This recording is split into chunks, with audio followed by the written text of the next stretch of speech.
Hello everyone और Jaimin with Junaid show में आपका स्वागत है। मैं हूं आपका होस्ट जुनैद इमाम।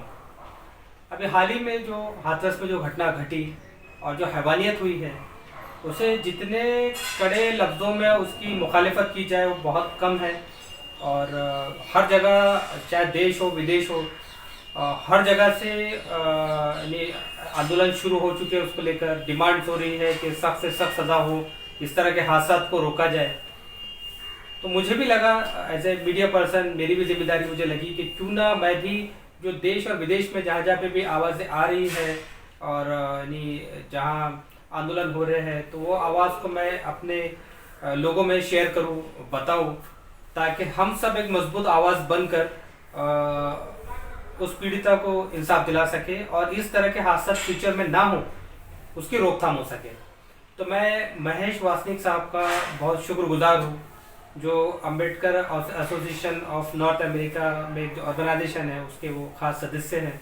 उन्होंने समय दिया और उनके साथियों ने जो अलग अलग जगह अलग अलग शहरों में थे, उन्होंने समय दिया। उन्होंने बहुत सारी चीज़ें हमारे साथ शेयर की, बहुत सारे उनके पॉइंट्स थे जो बहुत सारा वैलिड था। तो वो एक लाइव कवरेज मैंने कवर किया है। मैं चाहता हूँ कि इस सेगमेंट में वो कन्वर्सेशन आपको दिखाऊं। तो आइए देखते हैं ये सेगमेंट। हेलो एवरीवन और जैमिन विद जुनैद शो में आपका स्वागत है। मैं हूं आपका होस्ट जुनैद इमाम और आज हम लाइव सेशन में हैं। आज का जो लाइव सेशन है वो खास जो अभी जिस चीज़ पे मैंने रखा है वो है global Indian voice for justice Hathras. जैसा कि सभी को पता है और पूरी दुनिया को पता चला है कि हाथरस में जिस तरह की बर्बरता हुई है और पीड़िता के साथ जिस तरह की हैवानियत हुई है, तो देश क्या विदेश क्या, जहाँ जहाँ पे भी भारतीय है उनके दिलों में जो गुस्सा और वो रंज है, और वो अलग अलग तरीके से वीडियो से उनकी आवाज़ें से पूरे देश में सुनाई दे रहा है। और मैंने भी ये जो सेशन रखा है वो अपनी जिम्मेदारी समझते हुए और किस तरह के लॉ और ऑर्डर की वो डिमांड कर रहे हैं ताकि इस तरह की घटनाएं रुके और इस तरह की हैवानियत को रोका जा सके। तो मेरे साथ यूएसए से जुड़े हैं महेश जी, अनिल जी, तक्षक जी।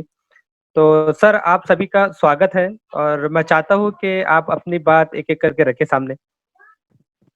जुनैद जी, आपका धन्यवाद ये कॉल होस्ट करने के लिए। तो मैं महेश वासनिक, मैं अमेरिका डिट्रॉइट सिटी में बिलोंग करता हूँ और यहाँ पे मुझे अभी 20 साल हुए हैं।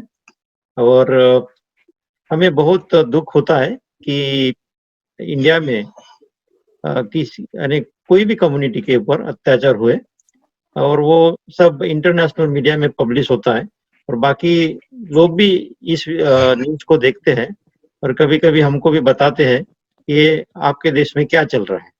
तो हमें बहुत दुःख होता है और स्पेशली कि जो हमारी कम्युनिटी है, जो दलित कम्युनिटी है, एससी एसटी कम्युनिटी है, उनके ऊपर जो अत्याचार होता है, वो बहुत ब्रूटल होता है कि वो देखा नहीं जा सकता है, ऐसे अत्याचार होते हैं। और अभी सोशल मीडिया के वजह से हमको अभी पता चलता है, उनको उनके वो फुटेज उनकी वो इमेज मिलती है, तो पहले तो ये मिलता भी नहीं था। 10 साल पहले, 20 साल पहले तो ये मिलता भी नहीं था, लेकिन अभी तो हम लाइव देख सकते हैं क्या हो रहा है वहाँ पे। तो ये देख के काफ़ी दुःख होता है और यहाँ के जो बैठे जो भी ग्लोबल अम्बेडकराइट है, ये बहुत यानी उनको लगता है कि कुछ ना कुछ किया जाए।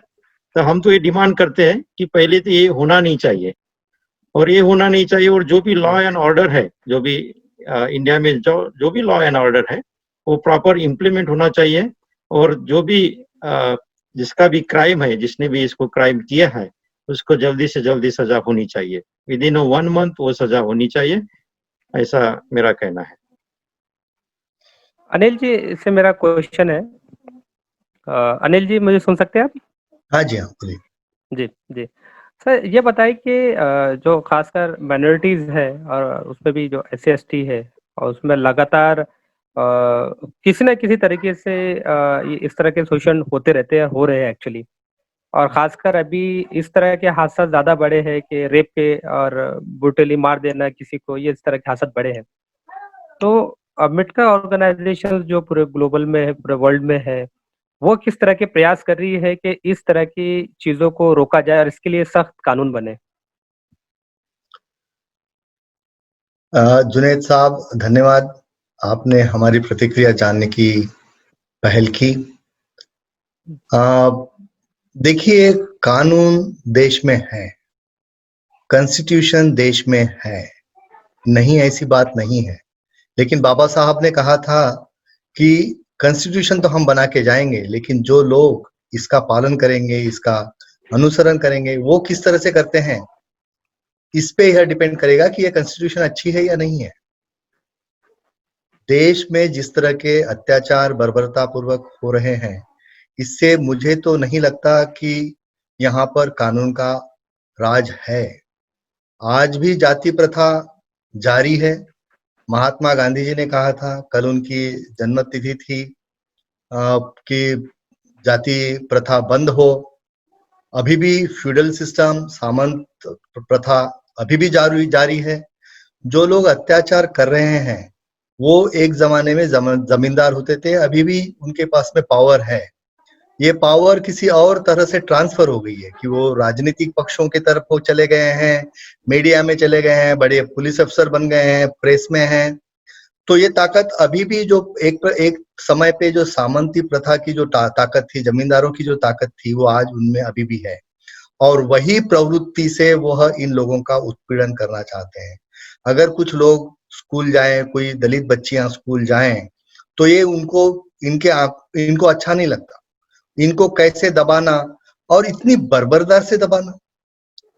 ऑफ कोर्स किसी भी स्त्री पर अत्याचार हो वह गलत है, वह ब्राह्मण स्त्री हो या दलित स्त्री हो, किसी भी स्त्री पे अत्याचार होना गलत है ही।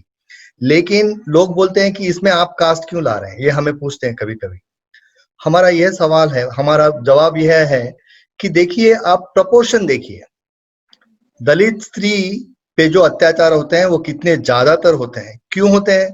क्योंकि ब्राह्मण स्त्री पे अगर हो तो उसको मीडिया पे एकदम जल्दी से हावी हो जाते हैं। लेकिन अगर दलित स्त्री पे जो अत्याचार दिन दहाड़े दिनों दिन होते जा रहे हैं, उसके बारे में चर्चा नहीं होती। आज यह जो सामने आया है, यह प्रकरण जो सामने आया है, ये प्रकरण वह छोटे पत्रकारों के साथ में आया है। आज छोटे जो लोगों के सामने एक मोबाइल हो जाता है तो वो रिकॉर्ड कर लेते हैं और लोग इधर उधर भेज देते हैं। वह छोटे छोटे पत्रकारों से, रूरल एरियाज में जो पत्रकार हैं, उन्होंने ये प्रकरण को आज आगे बढ़ाया, जबकि नेशनल मीडिया को इसकी आज दखल लेनी पड़ी और इस तरह से ये प्रकरण बढ़ा है। हम तो यही चाहते हैं कि रूल ऑफ लॉ हो। रूल ऑफ लॉ क्यों नहीं है, इसके तरफ लोगों ने ध्यान देना चाहिए। हम चाहते हैं कि लोग पीड़ित बने ही ना, पीड़िता के पहले ही हम उनकी अगर मदद कर सके तो यही हमारी कोशिश रहेगी। हम ऐसी कोशिश करना चाहेंगे कि इन लोगों को, अगर इन लोगों ने एफआईआर, पहले तो इनको एफआईआर डालने में भरोसा दिलाना चाहिए, क्योंकि गरीब लोग पुलिस थाने में जाने से डरते हैं। अगेन फिर से मैं महात्मा गांधी जी का जिक्र करूंगा कि वो बोलते थे कि लोग ये सोचें कि वो खुद पुलिस वाले हैं और पुलिस वाले सोचे कि वो जनता है। लेकिन आज भी ऐसा नहीं है। जिस तरह से पुलिस वाले लोगों पे रोब झाड़ते हैं, आज डीएम की बात देखिए, जिस तरह से डीएम साहब इन गरीब पीड़िता के माँ बाप को धमका रहे हैं कि 2-3 दिन में ये मीडिया चला जाएगा, हम ही रहेंगे, उसके बाद में हम किस तरह से तकलीफ देंगे ये देख लेना। आज उनको पीटने की बातें सामने आ रही हैं, उनके ऊपर कुछ और उनसे कुछ उगलवाने के लिए अत्याचार कर रहे हैं पुलिस। तो हमारी कोशिश यही रहेगी कि लोगों को पुलिस पे भरोसा हो, लोग पुलिस में एफआईआर करें, उस एफआईआर की तहकीकात हो। अगर कानूनन सहायता देनी चाहिए तो कानूनन सहायता का प्रावधान हो। कुछ लॉन्ग टर्म हमने सोचना चाहिए, यही हमारी कोशिश रही है, यही हमारी सोच जो अम्बेडकराइट सेना रहे हैं, जिनमें बार बार मुलाकातें हो रही है, बातें हो रही है। यही हमारा प्रयास रहेगा कि पीड़िता को पीड़ित होने से पहले ही कुछ अगर मदद हम कर सकें तो वो हम करें। उनको जिस तरह से न्यायपालिका पे भरोसा, आज हमें अच्छा लग रहा है कि इलाहाबाद हाई कोर्ट ने सुओ मोटो इस घटना का संज्ञान लिया है। अदरवाइज हमारी तो कोई सुनाई ही नहीं होती साहब। हम ये चाहेंगे कि इस घटना को अच्छे से न्याय मिले। खैरलांजी जब हुआ था उस वक्त भी यही हुआ था। छोटे लोगों ने पैसा कलेक्ट करके उस घटना को सामने लाया और न्यायपालिका में पहुंचाया। उसमें भी लोअर कोर्ट ने तो लोगों को फांसी की सजा दी। जब यह प्रकरण हाई कोर्ट में पहुंचा तब वो आजीवन कारावास में बदल दी गई। यह ऐसा स्पेशली दलित एट्रोसिटीज के साथ में क्यों होता है? इस पे न्यायपालिका और बाकी और लोगों ने भी, जो दलित नहीं है, उन्होंने भी यही सोचना चाहिए। यहाँ पर आज हम देखते हैं जो ब्लैक लाइव्स मैटर का जो यहाँ पर जो चल रहा है, हमने भी उसमें पार्टिसिपेशन किया है और हम देखते हैं कि बहुत सारे जो व्हाइट्स हैं वह भी करीबन इक्वल तादाद में आते हैं। लेकिन हमारा जब अगर कोई प्रकरण होता है भारत में तो कितने ब्राह्मण लोग हमारे साथ में आते हैं? लोगों को यह क्यों नहीं सोचते कि यह पहले मानवीयता पे हमने सोचना चाहिए, बाद में जात को तो सोचना ही नहीं चाहिए। यह कुछ हमारे विचार हैं। हम चाहते हैं कि पीड़ित ना हो, उसके पहले ही हम उसकी अगर मदद कर सके, ऐसी सिस्टम ला सके, तो उसका हमारा प्रयास रहेगा। मेरा महेश जी से क्वेश्चन है कि महेश जी एक चीज बताएं कि खैरलांजी हुआ, उससे पहले भी और एक घटना घटी है, फिर अभी एक और तीनों का जो इंटेंसिटी है उसी लेवल का है, उसी तरह की बर्बरता है। और ये होता है कि कुछ दिन मीडिया में न्यूज़ चलता है, लोगों में आता है और फिर एक नॉर्मल सी आ जाती है। क्या ये एडमिनिस्ट्रेशन का फेल्योर है या फिर कानून की कहीं कमी हमको लगती है जो इस तरह की चीज़ों को रोकने में नाकाम हो रही है? मुझे तो लगता है कि ये तो एडमिनिस्ट्रेशन का टोटल फेल्योर है, क्योंकि जो लोकल लोग हैं, जो लोकल एडमिनिस्ट्रेटर है, लोकल कम्युनिटी है, जैसे कि फॉर एग्जांपल खैरलांजी, जब खैरलांजी के वक्त जो एफआईआर लिखा गया था, वो एफआईआर को बहुत बार उसको अलग अलग तरीके से लिखा गया था। और वहाँ की जो कम्युनिटी है, जैसे कि फॉर एग्जांपल लीजिए कि अभी खैरलांजी लीजिए, वहाँ का जो सरपंच होता है, जो वहाँ की कम्युनिटी होता है, 200-300 लोग की कम्युनिटी, वो कम्युनिटी ने भी वो केस को सपोर्ट करना चाहिए, क्योंकि वो एक फैमिली के ऊपर तो अत्याचार हुए है, लेकिन वही फैमिली सफर करती है और बाकी लोग भी उसको सफर करवाते हैं कि तुम अब ऐसा नहीं बोलोगे तो ऐसा होगा, आप लोग को गांव से निकाल देंगे, ये कर लेंगे, वो कर लेंगे। तो कम्युनिटी का सपोर्ट बहुत जरूरी है और लोकल एडमिनिस्ट्रेशन का भी सपोर्ट बहुत जरूरी है, ऐसा मुझे लगता है।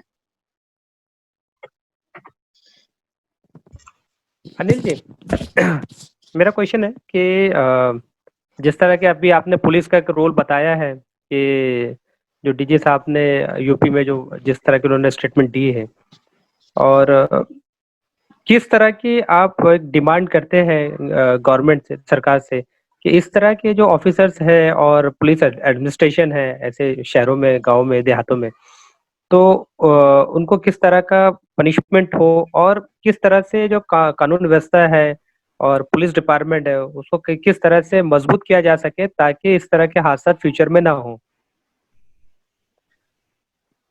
इस देश में पुलिस रिफॉर्म्स की बात बड़े दिनों से हो रही है। इस स्पेशली भारत देश में पुलिस पर किसी अच्छे खासे पढ़े लिखे लोग पुलिस स्टेशन में जाने से डरते हैं। यह क्यों है?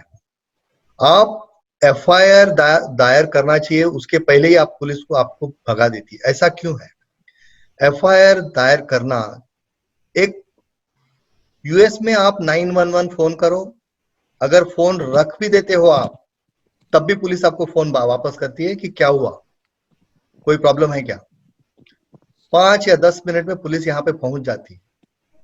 ऐसा सिस्टम भारत में क्यों नहीं है? भारत में पुलिस के ऊपर विश्वास ही नहीं है लोगों का। तो हमें तो पुलिस रिफॉर्म्स पे बिल्कुल भर देना पड़ेगा। Police shouldn't become an arm of the politician. कोई भी गवर्नमेंट आती है, सीबीआई ले लो, supreme court has said, very famously said that it's a caged parrot. Why it is not independent? The police system should be kind of independent, which is not controlled by the politicians. There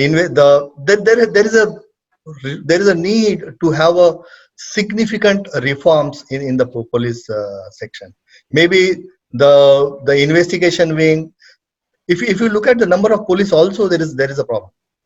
If we look at the number of police officers in India is about 150 for 1 lakh. Whereas if you look at the number of police officers in United States is about 400 plus for 1 lakh. So the number of police themselves is less. The number of police themselves is less. So therefore, police avoids to kind of file an FIR. They do not want to kind of increase the number of cases that are getting filed in their police station, because that's one of their measure, that how less number of FIRs reports are getting filed. Such measures do not help. Any person who wants to file an FIR the FIR should be filed, investigation should happen, the case should go in front of the judge, and then the judge should decide. Here many a times police themselves try to either not register the case, or they want to settle it outside. Some of those, we need a significant amount of increase in the police reforms, and the police should not be directly reporting to the politicians. Some of those things we must do. मैं तक्षक से पूछना चाहता हूँ कि जिस तरह से महेश जी ने कहा है कि जो मेन स्ट्रीम मीडिया होता है उन तक इस तरह की न्यूज़ अगर जाती भी है तो उसको अहमियत ज़्यादा नहीं मिलती है, बल्कि जो छोटा-छोटा मीडिया होता है जो मोबाइल से रिकॉर्ड करता है वही चीज़ें ये सर्कुलेट करते हैं। तो मीडिया का कितना बड़ा रोल एंड रिस्पॉन्सिबिलिटी है इन चीज़ों को लेकर, और वो कहीं ऐसा तो नहीं कि अपने रोल को भूल गया है? Thank you so much for inviting us and speak on this case. This is Takshak. I'm speaking from California. Question बहुत important है. Main media, mainstream media, and non-mainstream media, right? Mainstream media has been covered by people like Reliance. If you see News 18 network, right? More than 42 channels has been covered by one single person. Doctor Baba Saheb Ambedkar कहते हैं ये लोग हम पे उठेंगे और ऐसे व्यवहार करेंगे तभी करते हैं जब we basically fight for our rights. आज हम पढ़ लिख के we are basically from slums of India, we are right now basically here in America. Okay doctor Raj सुन सकते हैं मुझे?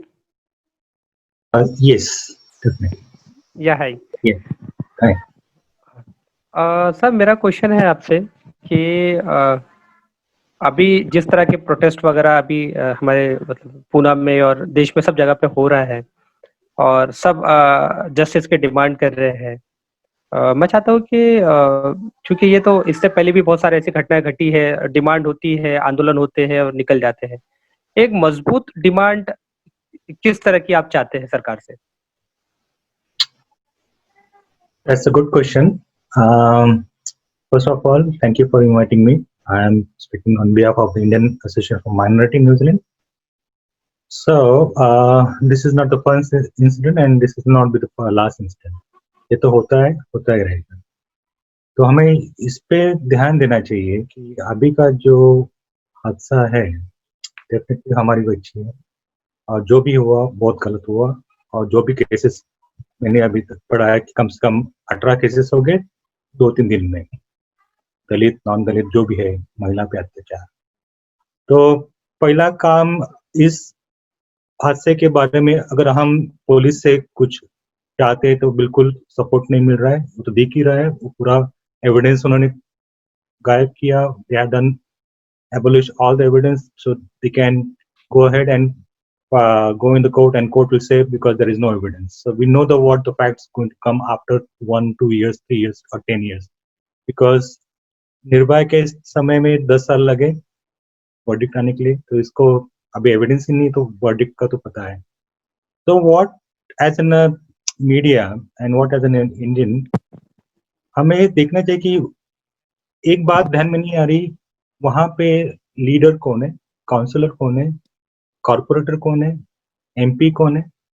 सो दे शुड रिस्पॉन्सिबल, वहां से स्टार्ट होना चाहिए.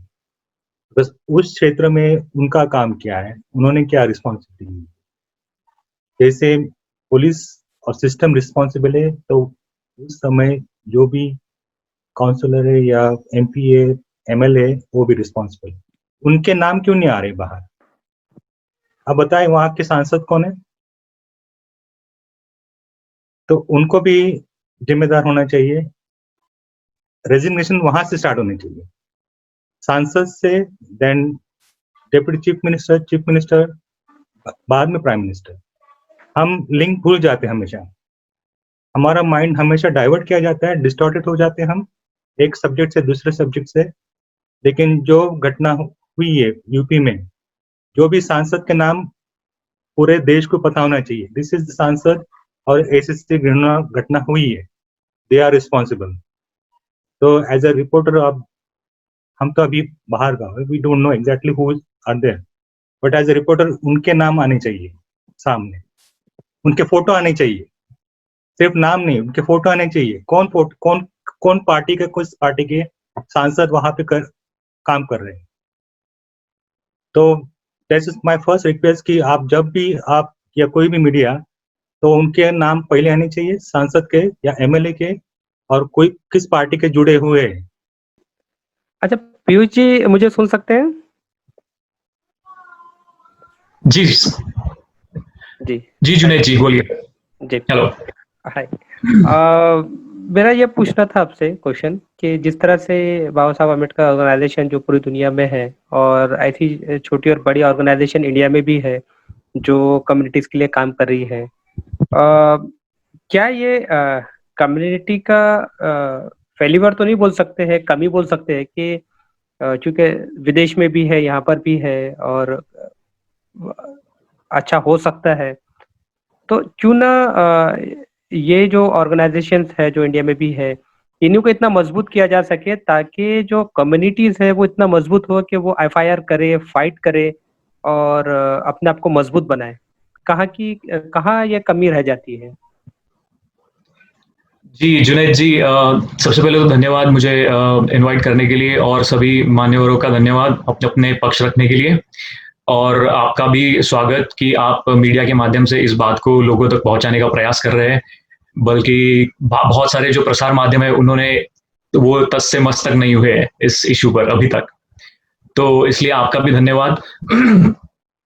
आपने जो बात कही वो एकदम सही है कि भारत की जो संगठना है, अमेरिका में है, UK में है, लेकिन भारत के ही संगठनों को अगर मजबूत किया जाए ताकि वो जो विक्टिम है उसके काम आ सके, उसके लीगल मदद के लिए काम आ सके, FIR दर्ज कराने में उसके काम आ सके, अथॉरिटीज पे, एडमिनिस्ट्रेशन पे प्रेशर बनाने के काम आ सके, ये बात बहुत सही है।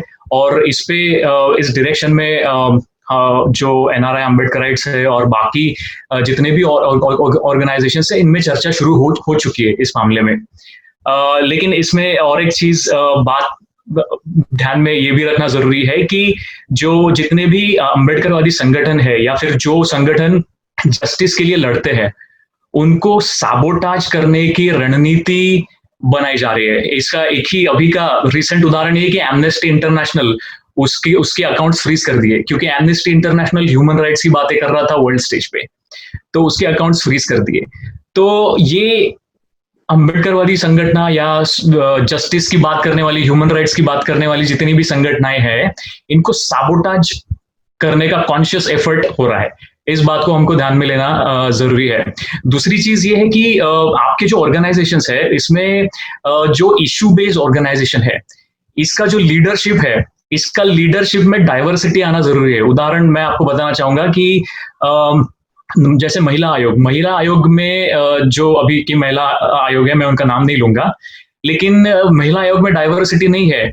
जैसे इस तरह के हादसे जब पहले हुए, इस तरह के क्राइम्स जब पहले हुए, तब महिला आयोग बहुत ही वोकल थे, उन्होंने मीडिया में गए, हर जगह गए, परिवारों को उन्होंने अपनी परिवारों के सामने उन्होंने अपनी संवेदनाएं व्यक्त की। लेकिन अभी जो महिला आयोग की जो हेड है, उन्होंने तस से मस तक नहीं किया।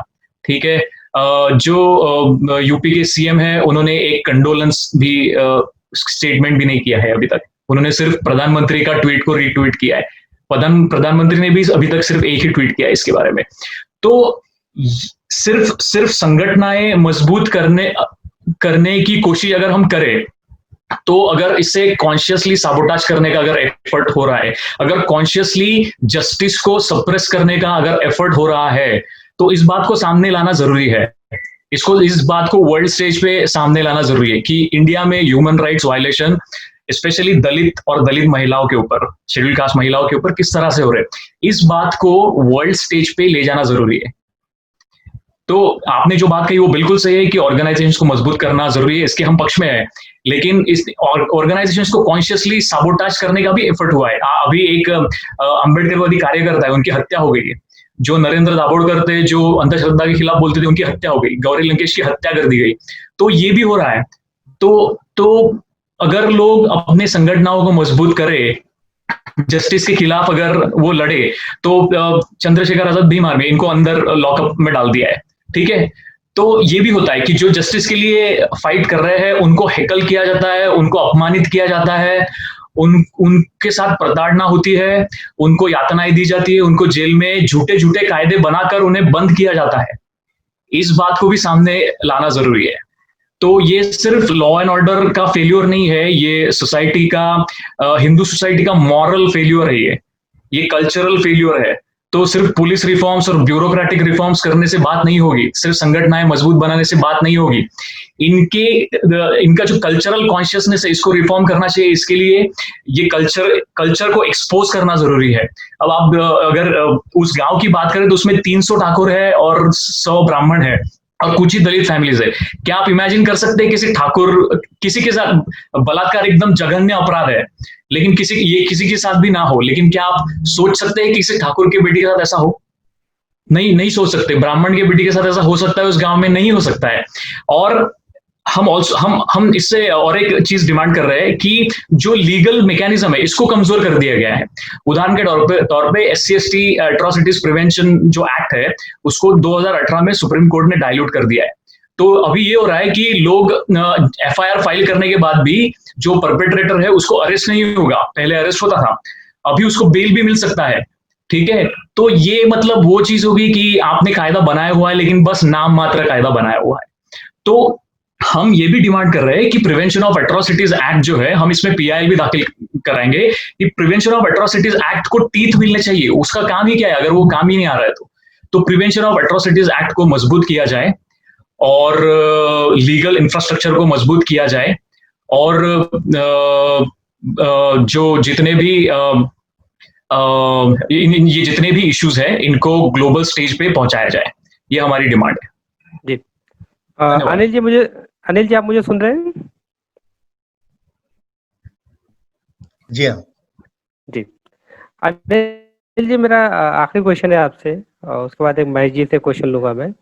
अभी इस केस में आप ये बताएं कि किस तरह की डिमांड्स आप चाहते हैं कि जो भी जिम्मेदार है, क्योंकि जो जिसने किया है बर्बरता वो तो है ही है, और भी बहुत ऐसे लोग होते हैं जो इसमें पॉलिटिक्स में है, सिस्टम से जुड़े हुए लोग हैं।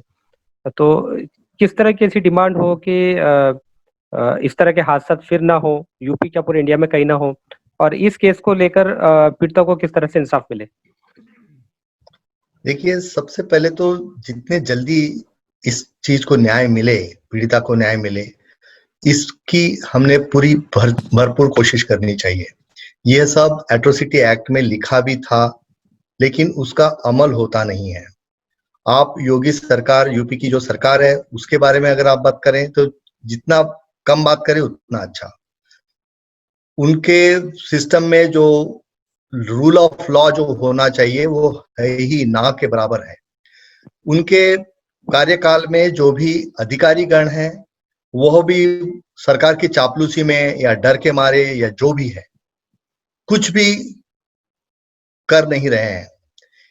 इसी राज्य में जब मायावती जी का राज था, तब लोग बोलते हैं और सभी लोग बोलते हैं कि उस वक्त जो लॉ एंड ऑर्डर की सिचुएशन थी बहुत अच्छी थी। यह इसलिए भी है कि जो आदमी एकदम नीचे के समाज के नीचे के तबके से जो आता है, जिसके ऊपर लोगों ने हमेशा जूती के नीचे ही रखा है, वो लोग जब राज करने लगते हैं तो उनको जो उन लोगों का दर्द पता होता है। और वह इस तरह का सिस्टम लाने का प्रयास करते हैं कि जो सभी को समान हो, सभी को जस्टिस मिले, इस तरह। तो लोगों ने यह सीख लेनी चाहिए कि जो मायावती जी का कार्यकाल था, वह कार्यकाल जिसमें लॉ एंड ऑर्डर अच्छा था, वह कैसा हम वापस ला सकें। इसी शासन में आके ही यह हो सकता है। यह योगी जी का जो कार्यकाल है, इसमें कोई किसी को न्याय मिलेगा उसकी उम्मीद करना कम है। यह सिर्फ दलितों का ही नहीं है, उन्होंने और भी लोगों के मर्डर्स हुए हैं, एनकाउंटर्स हुए हैं। बर्बरता जिस तरह से वहां फैल रही है यूपी में, इस तरह से पिछले कुछ सालों में इस तरह से कभी यूपी में नहीं देखा गया। वह एक लॉ एंड ऑर्डर के वक्त, मायावती जी के वक्त जो 5 साल थे, वह सबसे अच्छा कार्यकाल था। हमने लोगों ने यह सोचना चाहिए कि हमें किस तरह के लीडर्स हमें चाहिए जो रूल कर सके, जो सभी को न्याय दिला सके। तो हमारी कोशिश तो यही रहेगी कि उन लोगों को सत्ता में आए, वह लोग सत्ता में आए कि जो सभी अधिकारियों को भी ठीक से समझाए कि क्या करना चाहिए, क्या होना चाहिए, गरीबों को न्याय मिलना चाहिए, कैसे न्यायिक प्रशासन कैसे चले, आधिकारिक प्रशासन कैसे चले। तो यही हमारी मांग रहेगी। लोगों के ऊपर ज्यादा डिपेंड करता है कि वह अपने जो सरकार चुने, पूरी सोच समझ के चुने। भाई जी, मेरा आपसे क्वेश्चन है और ये मेरा आखिरी क्वेश्चन है एक्चुअली। भाई जी, आप सुन रहे हैं? हाँ, सुन रहे हैं जी। क्या आवाज आ रहा है? सर, मेरा ये जानना था कि एजुटेशन तो सब जगह पे हो ही रहे सर। आपके साइड में भी किस तरह के अभी वहाँ पे जो एजुटेशन है वो सब शुरू है, और आगे फ्यूचर में या अभी आने वाले दिनों में आप और किस तरह के इस तरह के ये आंदोलन वगैरह या डिमांड्स या जिस तरह से आप जो सरकारी तौर पे जो कर रहे हैं आपके ऑर्गेनाइजेशन से, वो सब क्या है और किस तरह से ये होने वाला है?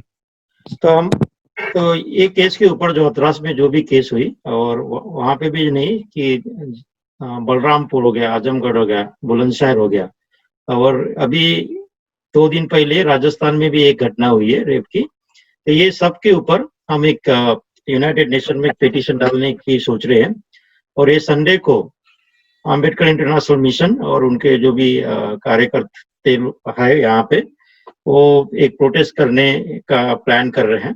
आज ही बॉस्टन स्टडी ग्रुप, बॉस्टन में हार्वर्ड यूनिवर्सिटी के सामने प्रोटेस्ट हुआ है। कल यूनाइटेड किंगडम में लंदन में एक प्रोटेस्ट हुआ है। न्यूजीलैंड में प्रोटेस्ट करने जा रहे हैं। बर्लिन में भी कल प्रोटेस्ट हुआ है, और मैं मिशिगन में हूँ, और काफी लोग कैलिफोर्निया है, अटलांटा है, सभी लोग अपनी जगह प्रोटेस्ट करने का सोच रहे हैं। ये प्रोटेस्ट इसलिए कर रहे हैं कि हम अवेयरनेस देना चाहते हैं कि जो लोकल यहाँ की जो भी जनता है, उनको अवेयरनेस देना चाहते हैं कि इंडिया में क्या चल रहा है।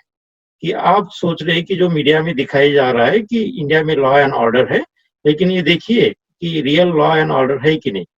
ये हम उनको बताना चाहते हैं और उनको इंफॉर्मेशन देना चाहते हैं कि एक्चुअल में हो क्या रहा है। ये हमारा उद्देश्य है।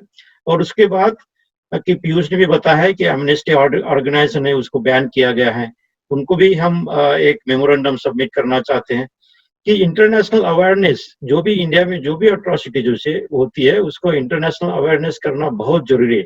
क्योंकि अभी हम लोग ग्लोबल सिटीजन है, अभी इंडिया के सिटीजन तो है, लेकिन अभी हम सभी लोग अलग अलग देश में रहते हैं, और ये अलग अलग देश में रहने वाली इंडियन की ये रिस्पॉन्सिबिलिटी बनती है कि अपनी जो माँ बहन भाई लोग है, उसके लड़के लड़कियां है, वो सिक्योर रहे, वो सेफ रहे इंडिया में। क्योंकि हमारी फैमिली अभी भी इंडिया में है, और हमारे कजिन्स ब्रदर उधर है, सभी फैमिली उधर है। वो सिक्योरिटी, उनकी सिक्योरिटी मोर इम्पोर्टेंट है। हमारी सिक्योरिटी यहाँ पे तो है। अभी अनिल जी भी बताया है कि यहाँ पे एक बार भी 911 कॉल दबाया गया तो तुरंत 5 मिनट के अंदर पुलिस आती है। ये इंडिया में नहीं है। वो 5 मिनट क्या, 1 घंटा क्या, 2 घंटा क्या, 3 घंटे में भी पुलिस नहीं आती है। ऐसा लॉ ऑर्डर न्यूजीलैंड में भी है, जापान में भी मैं रह चुका हूँ, वहां पे भी सेम सिस्टम है। ये सिस्टम वहां पे क्यों नहीं है? तो ये सिस्टम हम देखना चाहते हैं, क्योंकि हम लोग 21st सेंचुरी में जा रहे हैं। मेरे एक दोस्त ने बताया है, बोला है कि मराठी में बोला है कि लोक चालले चंद्रावर आणि आम्ही चाललो डोंगरावर।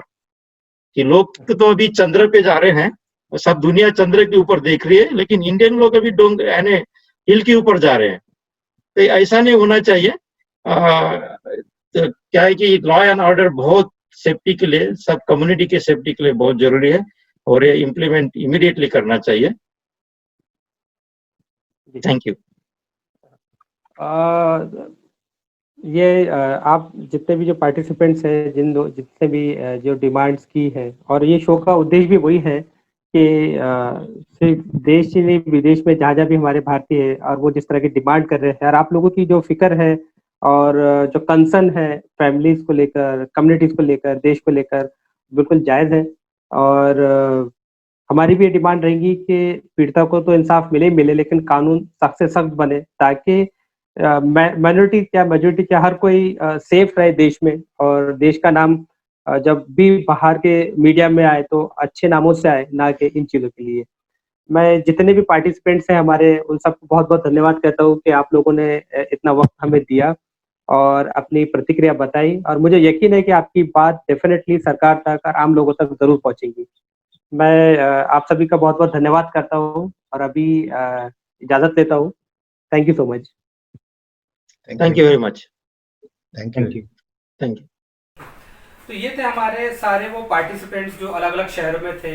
महेश साहब थे, अनिल साहब थे और बहुत सारे उनके जो साथी थे, और उन्होंने जिस तरह के पॉइंट्स रेज़ किए हैं, अपनी फ़िक्र ज़ाहिर की है, अपने देश को, अपने लोगों के लिए जो फ़िक्र ज़ाहिर की है, तो बेशक हमको भी यानी ये लगा है कि इस तरह की चीज़ें देश में होनी चाहिए कि माइनॉरिटीज़ की और औरतों की हिफाजत होनी चाहिए। और हमें यकीन है कि आने वाले दिनों में सख्त से सख्त कानून बनेंगे, और ये जो मजबूत आवाज़ है ये डेफिनेटली उस पीड़िता को इंसाफ दिलाएगी। तो ये था आज का एपिसोड, जो मैंने अपनी एक जिम्मेदारी समझते हुए हाथरस में जो घटना घटी उस पर एक एपिसोड बनाने की कोशिश की है।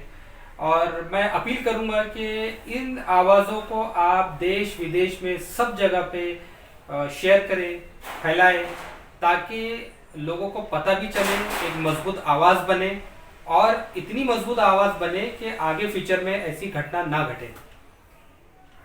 तो मेरे चैनल को आप लाइक करें, शेयर करें, सब्सक्राइब करें, और इस एपिसोड को ज़्यादा से ज़्यादा लोगों में शेयर करें। तो ये तो था आज का एपिसोड, जो मैंने एक जिम्मेदारी समझते हुए कवर करने की कोशिश की है। आने वाले एपिसोड्स में मैं फिर से ऐसी कोई इश्यूज़ पे बात करूँगा। अभी लेता हूँ इजाज़त आपसे।